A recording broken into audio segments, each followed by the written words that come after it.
Hello friends, आज हम discuss करेंगे motion of two blocks. Question मैंने बोर्ड पे लिखा हुआ है।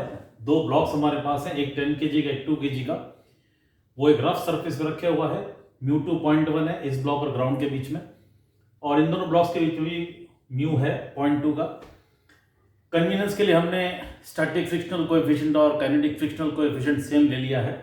जी के लिए हम 10 ले लेंगे। हमको पूछा जा रहा है कि discuss the motion of blocks as F is increase. जैसे जैसे एफ को बढ़ाएंगे तो दोनों ब्लॉक्स किस तरह से मूव करेंगे। केवल ऊपर वाला मूव करेगा, केवल नीचे वाला मूव करेगा, दोनों साथ में मूव करेंगे, दोनों अलग अलग कब मूव करेंगे, ये सारी बातें हमको इसमें डिस्कस करनी है। तो आपको ये समझना होगा, पहले तो फंडामेंटल पॉइंट आपको ये पता है कि दो सरफेस के बीच में रिलेटिव मोशन, यानी कि एक बॉडी दूसरे बॉडी के ऊपर फिसल जाएगी। रिलेटिव मोशन तब क्रिएट होगा जब दोनों के बीच में स्टैटिक फ्रिक्शनल फोर्स मैक्सिमम जो है, जब तक वो ओवरकम नहीं होगा। तो इन दोनों के बीच में जितना भी मैक्सिमम स्टैटिक फ्रिक्शनल फोर्स है, जब तक वो ओवरकम नहीं होगा ये ब्लॉक खिसकने वाला नहीं है। सिमिलरली इन दोनों के बीच में जो मैक्सिमम स्टैटिक फ्रिक्शनल फोर्स है, जब तक वो ओवरकम नहीं होगा तब तक ये ब्लॉक इसके ऊपर फिसलने वाला नहीं है। ये बात आपको समझनी है। ये बात हम जानते भी, हमने पढ़ रखा है। जब तक maximum static frictional force overcome नहीं होगा, रिलेटिव मोशन नहीं होगा। कंबाइंड मोशन हो सकता है, साथ में with same velocity same acceleration से मूव कर सकती हैं दोनों बॉडीज, अगर एफएस मैक्स उनके बीच का ओवरकम नहीं हुआ तो। इसलिए इस पे प्रोसीड करने से पहले सबसे पहले हम एफएस मैक्स की वैल्यू निकाल लेते हैं और डायरेक्शन भी समझ लेते हैं। देखो, इस ब्लॉक को ये फोर्स इस तरफ खींच रहा है, तो ये ब्लॉक आगे जाने की कोशिश करेगा। तो इस ब्लॉक को ये लग रहा है कि ये आगे निकल जाएगा। अगर ये आगे चला गया, ये पीछे रह गया, तो दोनों के बीच में रिलेटिव मोशन हो जाएगा। और फ्रिक्शनल फोर्स का काम ये होता है कि रिलेटिव मोशन को अपोज करना। तो ये ब्लॉक जब इसको देखेगा तो इसको लगेगा कि ये ब्लॉक आगे जा रहा है, तो ये इसको आगे जाने नहीं देगा टू अपोज रिलेटिव मोशन। तो ये ब्लॉक इसके ऊपर फ्रिक्शनल फोर्स ऐसे लगाएगा F1। मैं इसको F1 बोल देता हूं, मैक्सिमम स्टैटिक फ्रिक्शनल फोर्स। मैं FS मैक्स नहीं लिख रहा हूं। F1 मतलब maximum static frictional force between these two surfaces. और अगर इसने इसको ऐसे फोर्स लगाया तो वह एक्शन रिएक्शन थ्योरी, ये वाला ब्लॉक इस ब्लॉक के ऊपर इस तरफ उतना ही फोर्स लगाएगा F1। अगर ये मैक्सिमम होगा तो ये भी मैक्सिमम हो जाएगा, यानी जितनी वैल्यू इसकी होगी उतनी वैल्यू इसकी होगी, बट ऑपोजिट डायरेक्शन में। बिकॉज ऑफ दिस फोर्स ये ब्लॉक आगे मूव करने की कोशिश करेगा। तो इस ग्राउंड को ये लग रहा है कि ये ब्लॉक आगे जा रहा है, तो ग्राउंड क्या करेगा, इस ब्लॉक को रोकने की कोशिश करेगा। तो ग्राउंड इस ब्लॉक के ऊपर फ्रिक्शनल फोर्स F2 ऐसे लगा देगा, और ये ब्लॉक फिर ग्राउंड पे आगे की तरफ। तो सबसे पहले तो हमने फ्रिक्शनल फोर्स की डायरेक्शन समझी, किस पर कौन सा फ्रिक्शनल फोर्स किस तरफ लगेगा। तो इस फोर्स के कारण, इस एक्सटर्नल फोर्स के कारण जब ये ब्लॉक आगे मूव करने की कोशिश करेगा तो ये ब्लॉक इसको स्टॉप करेगा ताकि रिलेटिव मोशन क्रिएट ना हो। एज अ कॉन्सिक्वेंस ये इसको पीछे की तरफ धक्का मारेगा ताकि ये रुक जाए। ये भी सोचा जा सकता है कि जैसे ये ब्लॉक इसको रोकने की कोशिश कर रहा है, उसी तरह ये ब्लॉक इसको बोल रहा है कि मैं तो आगे जा रहा हूं इस फोर्स से, तू भी मेरे साथ चल, ताकि दोनों के बीच में रिलेटिव मोशन ना हो। तो ये ब्लॉक इसलिए इसको आगे की तरफ धक्का मार रहा है। तो देखिए, दोनों frictional forces relative motion oppose कर रहे हैं दोनों ब्लॉक्स के बीच में। ये आगे जाना चाह रहा है बिकॉज ऑफ दिस, इन दोनों के बीच में रिलेटिव मोशन नहीं होना चाहिए। तो ये ब्लॉक इसको बोल रहा है चल मेरे साथ, उसको भी F1 आगे की तरफ लगा दिया ताकि इस F1 से ये भी ब्लॉक आगे आ जाए। तो दोनों साथ में जाएंगे तो रिलेटिव मोशन क्रिएट नहीं होगा। और इसी तरह इसने ये सोचा कि ये ब्लॉक आगे जा रहा है, मैं इसको आगे जाने न दूं, तो मैं इसको रोक लेता हूं ताकि मैं रुका हुआ हूं ये भी रुक जाए, इसलिए इसने इस पर फ्रिक्शनल फोर्स ऐसे लगा दिया। फिर ग्राउंड ने देखा कि इस पर तो ये फोर्स लग रहा है, तो इस फोर्स से ये आगे निकल जाएगा। ग्राउंड तो रुका हुआ है, ग्राउंड की वेलोसिटी 0 है, तो वो इसकी वेलोसिटी 0 करने की कोशिश करेगा, इसलिए इस पर फ्रिक्शनल फोर्स बैकवर्ड डायरेक्शन में। या ये सोचेगा कि मैं तो आगे जा रहा हूं because of this F1 force, ground रुका हुआ है, तो ये ग्राउंड पे आगे की तरफ F2 फोर्स लगाएगा ताकि ग्राउंड भी आगे जा सके F2 फोर्स से। तो अगेन दोनों F2 जो है क्या कर रहे हैं, एक ग्राउंड को आगे धक्का मार रहा है ताकि दोनों की वेलोसिटी सेम रहे, और एक F2 इसको पीछे खींच रहा है ताकि ये दोनों कैंसिल आउट हो जाए और वेलोसिटी फिर से दोनों की, इस ब्लॉक की और ग्राउंड की, सेम हो जाए। तो तो इस तरह से आपको फ्रिक्शनल फोर्स की डायरेक्शन सोचनी है by thinking that relative motion should not take place between the two bodies. दोनों पर जो फ्रिक्शन की डायरेक्शन है वो किस तरह से रिलेटिव मोशन अपोज कर रही है ये मैंने आपको समझाया। F1 और F2 अगर मेरे मैक्सिमम फ्रिक्शनल फोर्सेस हैं तो उनकी वैल्यू कितनी आएगी वो निकाल लेते हैं। इस F1 के लिए मुझे देखना होगा इस यहां से नॉर्मल रिएक्शन कितना आ रहा है। तो यहां से इस सरफेस के ऊपर कितना वेट रखा हुआ है 10 इंटू 10, जी को 10 ले लिया, 100 न्यूटन फोर्स रखा हुआ है इस सरफेस के ऊपर। तो मेरे पास जो F1 आएगा, F1 हो जाएगा m g और μ1, तो 10 इंटू 10 इंटू 0.2, तो आई थिंक ये हो जाएगा 20 न्यूटन, ऐसे हो गया 100 इंटू 0.2। इसी तरह से F2 को अगर हम सोचेंगे तो इस सरफेस के ऊपर कितना वेट रखा हुआ है 10 प्लस 2 12, 12 इंटू 10 120 न्यूटन रखा हुआ है। तो 10 प्लस 2 12 हो गया, मास हो गया टोटल। इस सरफेस के ऊपर कितना मास रखा हुआ है 10 प्लस 2 12 kg, mg करेंगे तो 12 इंटू 10 120 न्यूटन। इस सरफेस के ऊपर 120 न्यूटन का वेट है। तो मेरे पास जो फॉर्मूला आएगा वो mg μ2, ये mg मतलब टोटल वेट दोनों का कितना है 120 इंटू 0.1, तो ये हो जाएगा 12 न्यूटन। इसका मतलब F2 की जो वैल्यू है वो 12 न्यूटन है मैक्सिमम की, और ये F1 की वैल्यू 20 न्यूटन है मैक्सिमम। ये मैंने मैक्सिमम वैल्यूज लिखी हैं आपके लिए, ये मैक्सिमम वैल्यूज लिखी हैं, इस तरह से बात हुई। तो ये 12 न्यूटन, ठीक है। हमने दोनों के बीच में मैक्सिमम स्टैटिक फ्रिक्शनल फोर्स कितना है वो निकाल लिया, ये बात होगी। तो 10 प्लस 2 12, 12 इंटू जी 120 हो गया, 120 इंटू 0.1 12, और ये 20, इस तरह से हमारे पास मैक्सिमम फ्रिक्शनल फोर्सेस आ गए, ये बात हो गई। अब ध्यान दो, देखो now we start the question. ये सब कर लेने के बाद, सारी बेसिक बातें समझ लेने के बाद, देखो अगर मैं F को इंक्रीज करूंगा 0 से 1 2 3 4 5 6 करूंगा, तो आप यहां देख लीजिए, ये मेरे पास ऊपर वाला ब्लॉक है, ये 10 kg वाला ब्लॉक है, और ये 2 kg वाला ब्लॉक है। ये बात हो रही है। ध्यान रखना कि इसके ऊपर मैक्सिमम फ्रिक्शनल फोर्स कितना आ सकता है 20, इसके ऊपर ये कितना आ सकता है 20 आ सकता है, और ये कितना हो सकता है 12 न्यूटन, इस तरह की बात। इन दोनों सरफेस के बीच में ये मैक्सिमम स्टैटिक फ्रिक्शनल फोर्स है। जब तक इस बॉडी के ऊपर 12 न्यूटन का फोर्स नहीं लगेगा, ये वाला 12, जो इसके ऊपर तो खाली फ्रिक्शनल फोर्स ही लग सकता है because of this block. External force तो इस ब्लॉक पे है भाई, एक्सटर्नल फोर्स इसके ऊपर नहीं है। इसके ऊपर आगे धक्का मारने के लिए खाली ये फ्रिक्शनल फोर्स हो सकता है। तो आपको समझना ये होगा कि ये 12 न्यूटन का फोर्स है। जब तक इस ब्लॉक के ऊपर 12 न्यूटन का फोर्स नहीं लगेगा, यानी ये जब तक F1 12 नहीं होगा, रिमेंबर ये मैक्सिमम फोर्स की बात कर रहा हूं मैं, 20 न्यूटन तो मैक्सिमम स्टैटिक फ्रिक्शनल फोर्स है। वैसे आपको पता है कि जैसे जैसे आपका एक्सटर्नल फोर्स बढ़ता है वैसे वैसे फ्रिक्शनल फोर्स की वैल्यू बढ़ती है, और जब वो Fs मैक्स हो जाता है तब बॉडी के और सरफेस के बीच में रिलेटिव मोशन होता है। खैर मैं आपको ये बता रहा हूं कि ये 12 न्यूटन फोर्स ओवरकम करना जरूरी है ताकि ये ब्लॉक की सरफेस के ऊपर स्लाइड कर जाए, और इसको एक्सटर्नल फोर्स कहां से मिलेगा, इस F1 से मिलेगा।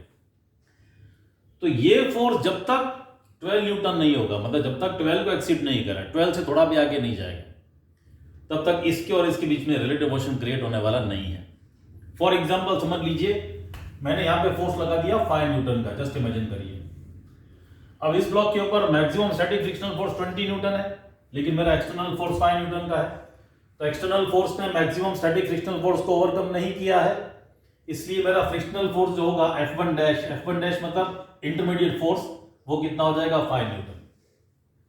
इसलिए यहां पर भी F1 डैश कितना हो जाएगा 5 Newton. Action reaction equal and opposite. यहां पर जो मेरे पास मैक्सिमम स्टैटिक फ्रिक्शनल फोर्स है वो कितना है 12 न्यूटन है। मेरा एक्सटर्नल फोर्स इस ब्लॉक के ऊपर खाली कितना है 5 न्यूटन।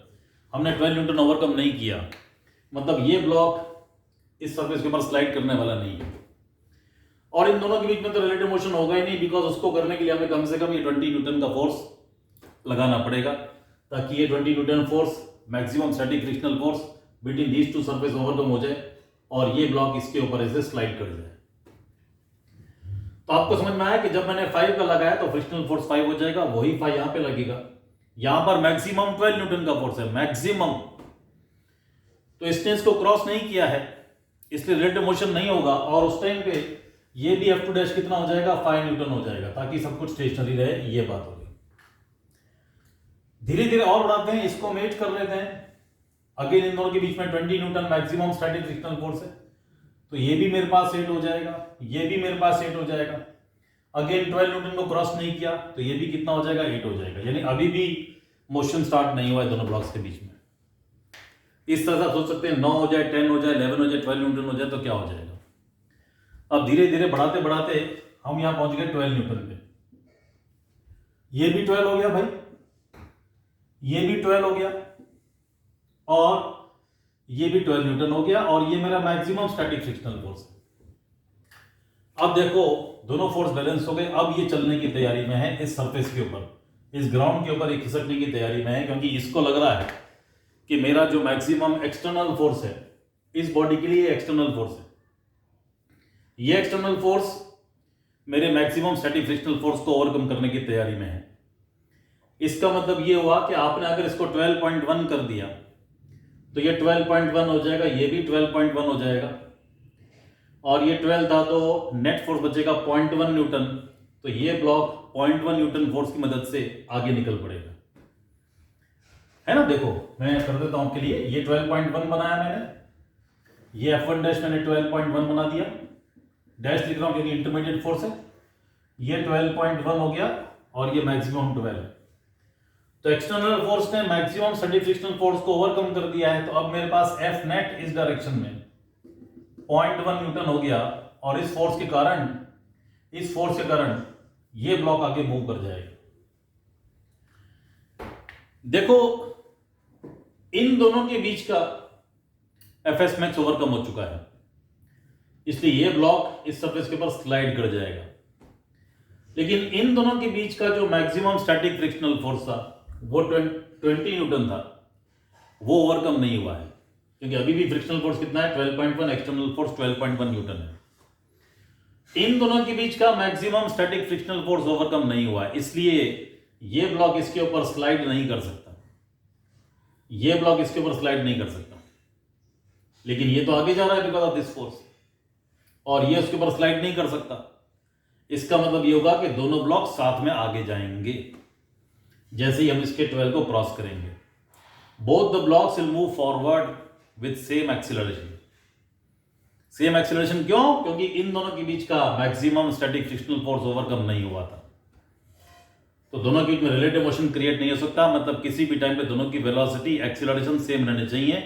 इसके पास कुछ एक्सीलरेशन है बिकॉज ऑफ एक्सटर्नल फोर्स, तो इसके पास भी वही एक्सीलरेशन वही वेलोसिटी होगी। मतलब दोनों ब्लॉक्स हमको साथ में आते हुए नजर आएंगे जैसे ही आप 12 न्यूटन को क्रॉस कर जाएंगे। इस तरह से हम 13, 14, 15, 16 करते जाएंगे, हमें दिखाई देगा दोनों ब्लॉक्स साथ में मूव कर रहे हैं विद कॉमन एक्सीलरेशन। ये बात हो जाएगी। अब देखो जैसे जैसे हम आगे जाएंगे तो आपको मालूम चल रहा है बोथ आर मूविंग टुगेदर। अब मुझे ये देखना है कि वो कौन सा फोर्स होगा, ये F कितना होना चाहिए एक्सटर्नल फोर्स जो मैं लगा रहा हूं, कि अब ये ब्लॉक इसके ऊपर खिसक जाए, ये बात हो रही है। पहले तो आप ये समझिए कि जब मैंने 12.1 का लगाया था तो इसके ऊपर नेट फोर्स 0.1 बचा था, तो नेट फोर्स 0.1 बचा था, तो इसके पास एक्सीलरेशन कितना रहा होगा, ये मेरा सेकंड ब्लॉक है और ये मेरा फर्स्ट ब्लॉक है ऐसा मान लें। तो A2 इसका एक्सीलरेशन कितना हो जाएगा, देखो नेट फोर्स कितना है 0.1, तो फोर्स अपॉन मास 0.1 अपॉन 2, तो ये 0.05 मीटर पर सेकंड स्क्वायर हो गया। तो ये एक्सीलरेशन मेरे पास इतना आ गया, वही एक्सीलरेशन इसके पास होगा A1, ये हो जाएगा 0.05 मीटर पर सेकंड स्क्वायर। तो दोनों ब्लॉक्स इतने एक्सीलरेशन से आगे जाएंगे। ठीक है भाई, ये बात हो गई। तो दोनों के पास सेम एक्सीलरेशन बिकॉज दोनों के बीच में रिलेटिव मोशन नहीं है, ये बात। अब मैं आपको ये समझाना चाह रहा हूं कि जैसे जैसे हम इस F एक्सटर्नल फोर्स की वैल्यू बढ़ाते जाएंगे तो वो कौन सा फोर्स होगा जब ये दोनों ब्लॉक्स एक दूसरे के ऊपर स्लाइड कर जाएंगे। अब धीरे धीरे हम फोर्स बढ़ा रहे हैं तो ये दोनों साथ में तो आ ही रहे हैं, लेकिन जैसे जैसे इसकी वैल्यू बढ़ाएंगे तो कभी ना कभी जो मैक्सिमम स्टैटिक फ्रिक्शनल फोर्स था 20 न्यूटन का, वो ओवरकम हो जाएगा और फिर ये ब्लॉक इसके ऊपर स्लाइड कर जाएगा, ऐसी बात होगी। तो हम ही जानना चाह रहे हैं वो कौन सा फोर्स होगा जिस पर ये दोनों एक साथ मूव करेंगे, और इसके बीच में तो रिलेटिव मोशन था ही, और इन दोनों के बीच में भी रिलेटिव मोशन क्रिएट हो जाए, वो ऐसा कौन सा फोर्स होगा। तो आपको तो ये लग रहा होगा कि मे बी यहां पर ये 20 न्यूटन का फोर्स ओवरकम करना है हमको, तो ऐसा करते हैं कि यहां पर हम 20 न्यूटन का फोर्स लगा देते हैं। ठीक है, तो आपको लगेगा कि ये जो F1 है ये भी 20 न्यूटन हो गया, ये मेरे पास 10 kg का मास है, और अगर ये 20 न्यूटन है तो ये भी 20 न्यूटन हो जाएगा, frictional force equal and opposite, और बिकॉज ये 20 है तो ये 12 होगा। तो आप सोच रहे हैं कि शायद 20 न्यूटन का फोर्स लगाने से यहाँ पर जो फ्रिक्शनल फोर्स है 20 न्यूटन हो जाएगा, इसका जो मैक्सिमम स्टैटिक फ्रिक्शनल फोर्स था वो ओवरकम हो गया, तो ये ब्लॉक इसके ऊपर स्लाइड कर जाएगा। तो आप शायद ऐसा सोच सकते हैं, लेकिन आप देखिए कि अगर ऐसा होगा तो इसके ऊपर जो मेरे पास नेट फोर्स है वो इस समय 0 है, बिकॉज 20 और 20 क्या हो गया, 0 हो गया। मतलब अगर 20 से थोड़ा सा ज्यादा है तो ये जस्ट स्लाइड करने की पोजीशन में होगा, ऐसा आप शायद सोच रहे हैं। लेकिन उस टाइम पे देखिए इसके पास 20 और इसके पास 12 है, ये वाला फोर्स, तो डिफरेंस कितना हुआ, 8 न्यूटन का। तो ये ब्लॉक आगे जा रहा है 8 न्यूटन के फोर्स से, ये नेट फोर्स हुआ, मास 2 kg है, तो एक्सीलरेशन हो जाएगा 8/2 यानी कि 4 मीटर पर सेकेंड स्क्वायर। तो इसका एक्सीलरेशन तो काफी ज्यादा है एज कंपेयर टू दिस, लेकिन जब क्रिटिकल सिचुएशन आएगी, जब दोनों अलग होने वाले होंगे, तो दोनों के एक्सीलरेशन ऑलमोस्ट सेम होने चाहिए। लेकिन इसका तो जस्ट स्टार्ट होने वाला है मोशन, क्योंकि हम 20 को जस्ट एक्सीड करेंगे, तो इसके पास थोड़ा सा ही नेट फोर्स ज्यादा होगा, तो इसका एक्सीलरेशन 0 से थोड़ा सा ही ज्यादा होगा। लेकिन उस टाइम पे हम देख रहे हैं इसका तो 4 मीटर पर सेकेंड स्क्वायर है, इसका मतलब 20 न्यूटन पे ऐसा होने वाला नहीं है। 20 न्यूटन पे जस्ट स्लाइडिंग स्टार्ट नहीं होगा, तो हमें सोचना होगा कि ये कौन सा फोर्स होगा जिसपे जस्ट स्लाइडिंग स्टार्ट हो जाए। तो ये इतनी आसानी से नहीं होगा, ये आपको समझना है। चलो देखते हैं क्या करना होगा। देखिए ऐसी बात है कि यहां पर जो F1 है वो मैक्सिमम कितना हो सकता है, 20 न्यूटन हो सकता है। इस ब्लॉक को आप कितने भी फोर्स से खींचेंगे, जैसे जैसे आप इंक्रीज करेंगे तो ये वैल्यू इंक्रीज होगी, जब ये 20 होगा तो ये 20 हो जाएगा, लेकिन जब आप इसको 21 करेंगे तो ये 20 रहने वाला है, ये इंक्रीज नहीं होगा। इसको आप 22 करेंगे तो ये 20 रहेगा, इसको 25 करेंगे तो ये 20 रहेगा। इसका मतलब ये होगा कि अब आपका फोर्स का वैल्यू कितना भी हो, 20 के बाद कितना भी हो, ये फोर्स 20 को एक्सीड करने वाला नहीं है। मतलब ये फोर्स जो है मैक्सिमम वो कितना रहेगा, 20 रहेगा। इसका मतलब ये कि यहां पर ये F1 जो है मैक्सिमम कितना रह सकता है, 20, उससे ज्यादा नहीं। यानी नीचे वाला जो ब्लॉक है उसके पास मैक्सिमम एक्सटर्नल फोर्स खाली 20 है, जो उसको इस तरफ खींच सकता है, और ये मेरे पास कितना है, 12 न्यूटन। यानी इसके पास मैक्सिमम नेट एक्सटर्नल फोर्स कितना रह सकता है, maximum net external force 8 Newton रह सकता है, उससे ज्यादा नहीं। तो इसका जो एक्सीलरेशन है A2 मैक्सिमम वो कितना होगा, 8/2 यानी कि 4 मीटर पर सेकेंड स्क्वायर। यानी नीचे वाला जो ब्लॉक है उसके पास एक्सीलरेशन 4 से ज्यादा नहीं हो सकता, ये हमने सोचा, क्योंकि इस पर लगने वाला फोर्स, ये वाला फोर्स 20 को एक्सीड कभी नहीं करेगा। तो ये मैक्सिमम 20 हो सकता है, ये मैक्सिमम 12, ये से बढ़ गया तो मैक्सिमम स्टैटिक फ्रिक्शनल फोर्स आएगा इस ब्लॉक के ऊपर from the ground. F net 8 बचेगा, तो A2 max force upon mass कितना हो गया, 4 मीटर पर सेकेंड स्क्वायर, उससे ज्यादा नहीं। हम चाहते हैं दोनों ब्लॉक साथ में चलें, तो इसका एक्सीलरेशन अगर 4 है तो इसका एक्सीलरेशन भी कितना रहना चाहिए, A1 मैक्सिमम कितना होना चाहिए, 4। दोनों के एक्सीलरेशन सेम रहने चाहिए ताकि दोनों साथ में मूव करें, ये बात होगी। तो इसके अंदर मैक्सिमम एक्सीलरेशन 4 प्रोड्यूस होना चाहिए, तब तक दोनों में एक्सीलरेशन 4 रहेगा और दोनों साथ में मूव करेंगे। उसके बाद अगर हमने इस फोर्स को बढ़ा दिया तो ये एक्सीलरेशन बढ़ जाएगा, 4 से ज्यादा हो जाएगा, इसका 4 से ज्यादा हो जाएगा, लेकिन ये 4 ही रहने वाला है, तो दोनों फिसल जाएंगे एक दूसरे के ऊपर। तो ये मैंने क्रिटिकल सिचुएशन बात की है। A1 मैक्सिमम कितना रख सकते हैं, 4, ताकि दोनों ब्लॉक साथ में चलें। वैसे तो A1 बढ़ता जाएगा, जैसे जैसे आप F बढ़ाएंगे वैसे वैसे A1 बढ़ता जाएगा, लेकिन क्रिटिकल सिचुएशन हम चाहते हैं A1 मैक्स 4 को क्रॉस नहीं करना चाहिए, क्योंकि नीचे वाले ब्लॉक का मैक्सिमम एक्सीलरेशन कितना है, 4, उससे ज्यादा हो नहीं सकता है, इसलिए हम इसका भी 4 मान के चल रहे हैं। ये मेरे पास मैक्सिमम स्टैटिक फ्रिक्शनल फोर्स कितना है, 20 न्यूटन। तो मैं फोर्स कितना लगाऊं ताकि इसको एक्सीलरेशन 4 मिले। तो फर्स्ट ब्लॉक के लिए देखिए F इस तरफ है, 20 इस तरफ है, इक्वेशन बन गई F - 20 is equal to M A 10 into 4, ये हो गया। तो एफ मेरे पास कितना आ गया, 60 न्यूटन आ गया। यानी जब आप 60 न्यूटन तक आप फोर्स लगाएंगे तो दोनों बॉडी साथ में चलेंगी। जैसे आप 60 को क्रॉस करेंगे तो ये ब्लॉक इसके ऊपर स्लाइड कर जाएगा।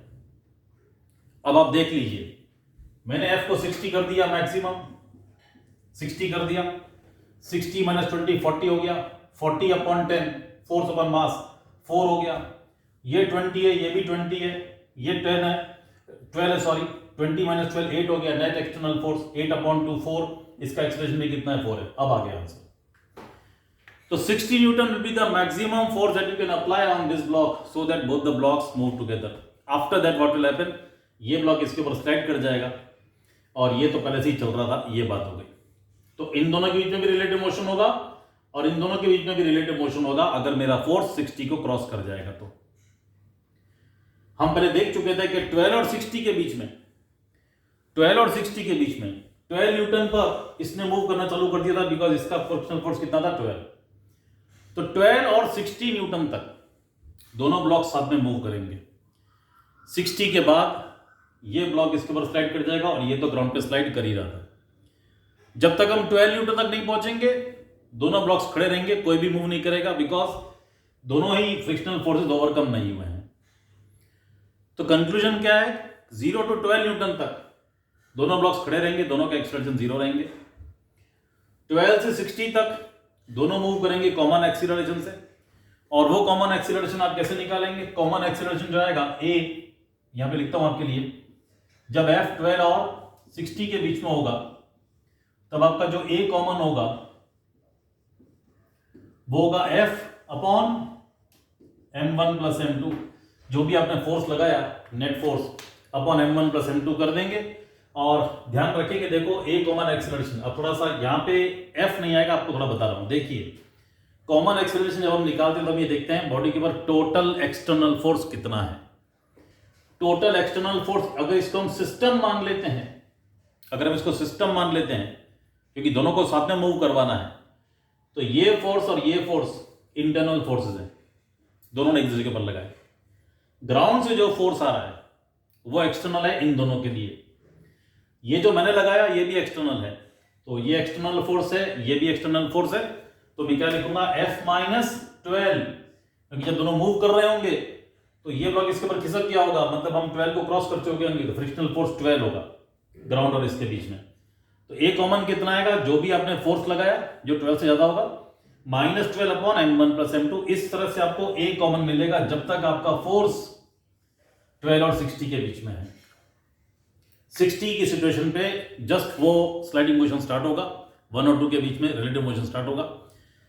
60 के बाद जो भी होगा फिर आप निकाल सकते हैं। अगर मान लीजिए 60 के बाद दोनों का एक्सीलरेशन डिफरेंट हो जाएगा, बिकॉज दोनों के बीच में रिलेटिव मोशन क्रिएट हो गया है, तो अगर आपको यहां पे लिखता हूं आपके लिए, मुझे इसका एक्सीलरेशन निकालना है a1, जब मेरा फोर्स 60 को क्रॉस कर गया है। केस बना लेते हैं, F इज मोर देन 60, तब क्या होगा, ये वाला केस में इसका एक्सीलरेशन a1 कितना हो जाएगा, F minus 20 upon 10, F minus 20 upon 10, और a2 कितना हो जाएगा, मेरे पास ये जो F1 है वो कितना हो जाएगा 20 माइनस 12 अपॉन 2, तो ये तो हमेशा 4 रहने वाला है जैसे पहले था।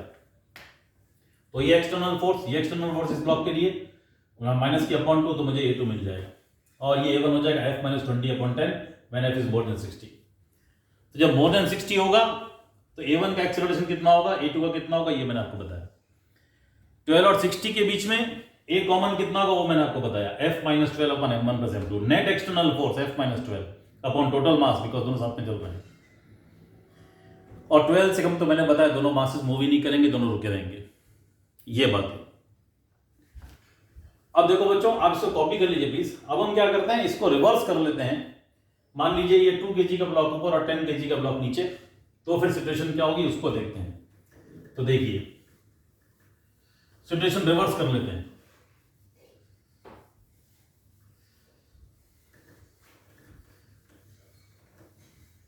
देखो ये मैंने कर दिया 2 kg और ये मैंने कर दिया 10 kg, तो इनकी वैल्यूज बदल जाएंगी। ये वैल्यू बदल जाएगी। देखो F1 का मतलब होगा इस सर्फेस के ऊपर कितना वेट है, 2 × 10⁻20 mg, 20 × 0.2, तो ये हो जाएगा 4 न्यूटन का। ये मैक्सिमम वैल्यू लिख रहा हूं मैं आपके लिए, 4 न्यूटन, सॉरी नॉट 0.4, जी को 10 ले लिया है, ये 4 न्यूटन हो गया। इस सर्फेस के ऊपर कितना वेट है, 12, मास 12 है, इंटू 10 120, 120 इंटू 0.1, तो ये 12 न्यूटन रहा, ये 12 न्यूटन ही रहेगा, ये बात है। अब इसका मतलब ये है कि इन दोनों के बीच में फ्रिक्शनल फोर्स कम है और इन दोनों के बीच में फ्रिक्शनल फोर्स ज्यादा है। इस तरह से मैंने केस को पलट दिया। पहले क्या था, इन दोनों के बीच में फ्रिक्शनल फोर्स कम था और इन दोनों के बीच में ज्यादा था। अब हमने ऐसा सेपरेशन कर दिया कि इन दोनों के बीच में फ्रिक्शनल फोर्स कम है, 4 न्यूटन है मैक्सिमम, ये मैक्सिमम की वैल्यूज है, और ये 12 न्यूटन है इस ब्लॉक और ग्राउंड के बीच में। अब क्या होगा, जैसे जैसे आप फोर्स को बढ़ाएंगे, इस फोर्स को बढ़ाएंगे तो क्या होगा, देखो भाई इन दोनों के बीच में रिलेटिव मोशन तब क्रिएट होगा जब ये जो फोर्स है वो 4 न्यूटन को क्रॉस करे, और इन दोनों के बीच में रिलेटिव मोशन तब क्रिएट होगा जब ये जो फोर्स है वो 10 न्यूटन को क्रॉस कर जाए। ये बात होगी। आपको मालूम है इसके ऊपर इतना ही मैक्सिमम फोर्स लग सकता है, उससे ज्यादा नहीं, और ये मेरे पास 12 न्यूटन है।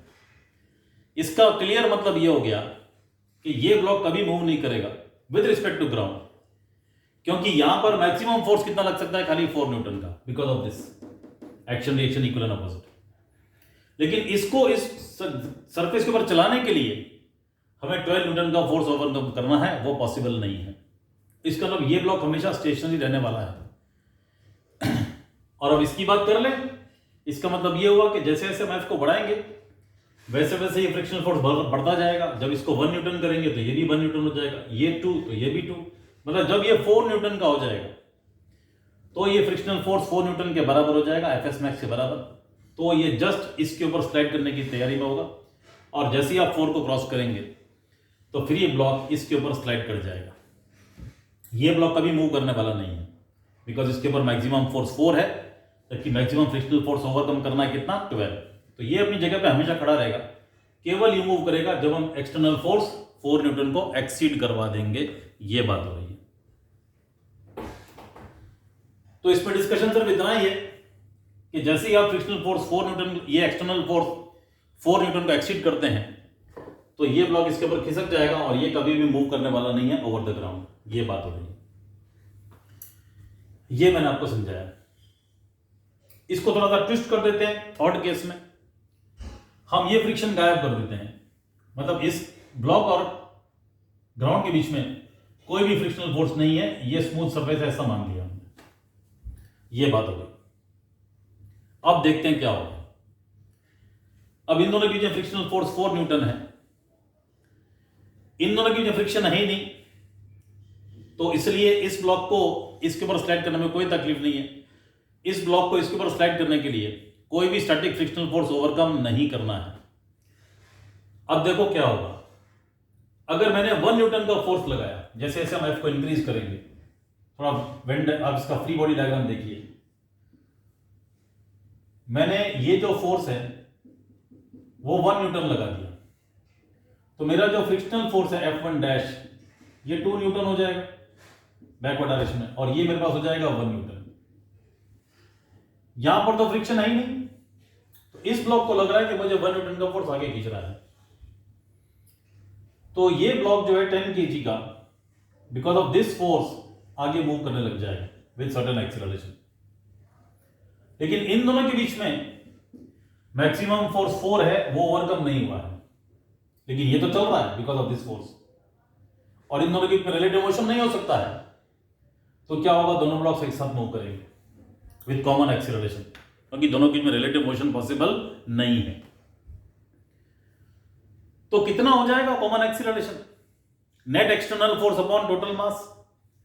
ये दोनों तो इंटरनल फोर्स है, यहां पर ये 1 न्यूटन होगा, तब ये एक मिनट रुकिए, ये 1 न्यूटन, तो ये F1 1 न्यूटन, सॉरी ये 1 न्यूटन, तो ये 1 न्यूटन, ये 1 न्यूटन, ये 1 न्यूटन। नेक्स्ट एक्सटर्नल फोर्स मेरे पास कितना है, 1 न्यूटन का, तो मेरे पास ए कॉमन कितना आ जाएगा, आपको मैंने बताया net external force 1 Newton upon total mass, ये 2 kg का मास है, तो अपॉन 12, इतने metre per second square, so many metre per second square से ये दोनों आगे मूव करेंगे।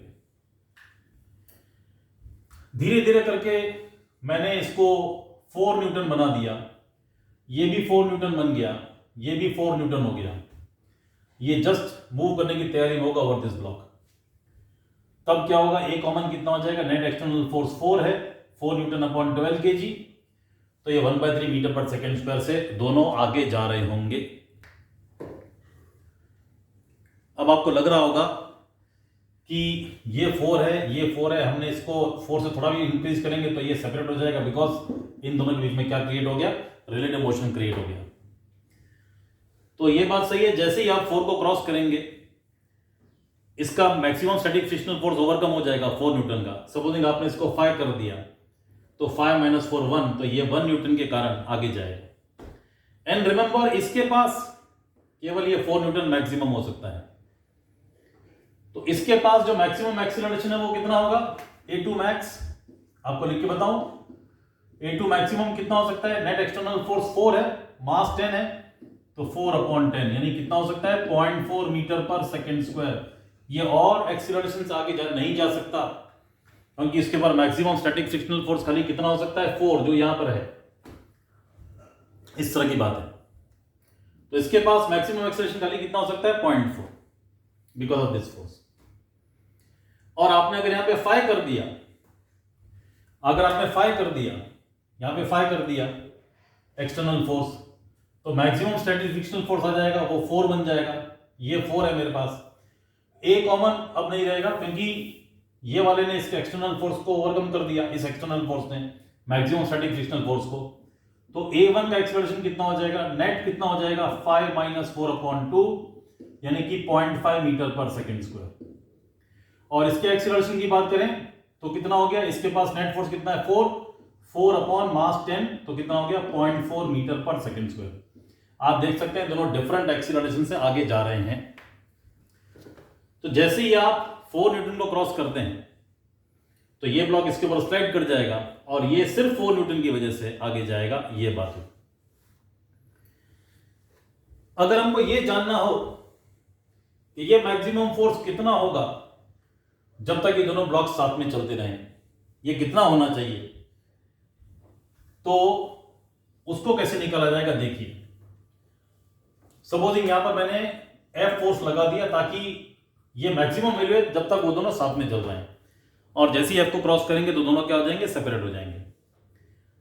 तो आपको मालूम है कि इसके ऊपर मैक्सिमम फोर्स खाली 4 हो सकता है।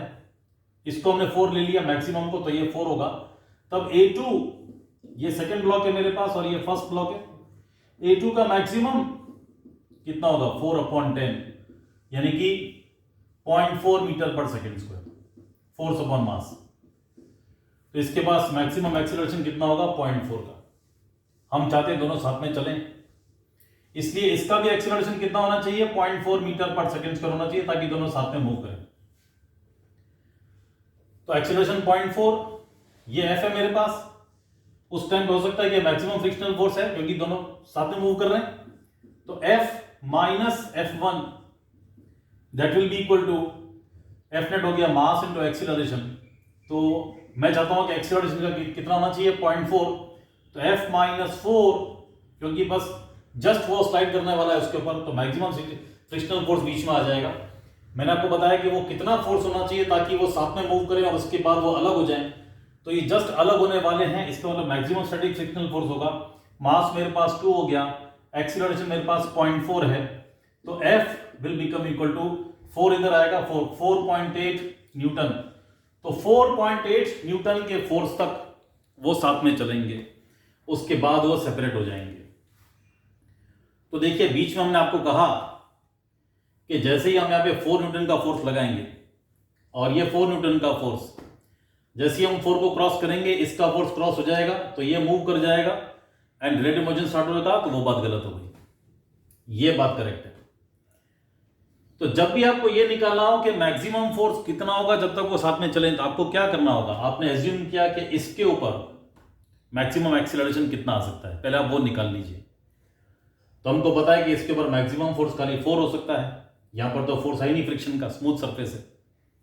तो इसके पास एक्सीलरेशन मैक्सिमम कितना हो सकता है, 0.4 मैक्सिमम इतना हो सकता है। तो इसका भी मैक्सिमम एक्सेलरेशन हम कितना कर देंगे, 0.4 कर देंगे। एफ फोर्स हमने लगाया, दोनों सब सेपरेट होने की तैयारी में है। यहाँ पे फ्रिक्शनल फोर्स हो गया 4 न्यूटन, क्योंकि they are just about to separate, तो maximum static frictional force scene में आ जाएगा। वो वैल्यू 4 न्यूटन थी, तो ये 4 हो गया। इसको एक्सेलरेशन चाहिए 0.4 का, तो F minus F is equal to mass into acceleration. तो F मेरे पास कितना आ गया, 4.8 आ गया। तो 4.8 न्यूटन के एक्सेलरेशन तक ये दोनों साथ में चलेंगे, उसके बाद सेपरेट होंगे। तो 4 न्यूटन पे सेपरेट होने वाले नहीं हैं, प्लीज अंडरस्टैंड। तो जब भी आपको इस तरह का फोर्स निकालना हो, वो कौन सा फोर्स होगा जब दोनों ब्लॉक्स जस्ट सेपरेट होने की तैयारी में हो। तो उसका मेथड क्या है वो मैंने आपको समझाया। जिस ब्लॉक पे फोर्स नहीं लग रहा है उस पर मैक्सिमम फोर्स, मैक्सिमम एक्सेलरेशन कितना हो सकता है वो आप निकाल लीजिए। वही एक्सेलरेशन इस वाले ब्लॉक को दे दीजिए जिस पर फोर्स लग रहा है, फिर ये फोर्स आप निकाल लीजिए, तो आपको पता चल जाएगा कितना मैक्सिमम एक्सटर्नल फोर्स होगा जब तक ये दोनों साथ में मूव करेंगे। उसके बाद दोनों क्या हो जाएंगे, सेपरेट हो जाएंगे। तो आज मैंने बेटा 3 टाइप के सम लिए, होप आपको समझ में आया अच्छी तरह से। अगर आपको लग रहा है कि कुछ भी मिस्टेक है, कुछ भी डाउट है आपको इसके बाद, तो आप मुझे प्लीज़ कमेंट लिखिए। मैं कोशिश करूंगा और अच्छे एग्जाम्पल आपको दूं और बहुत अच्छी तरह से फिजिक्स को समझाऊं। Thank you, have a good day.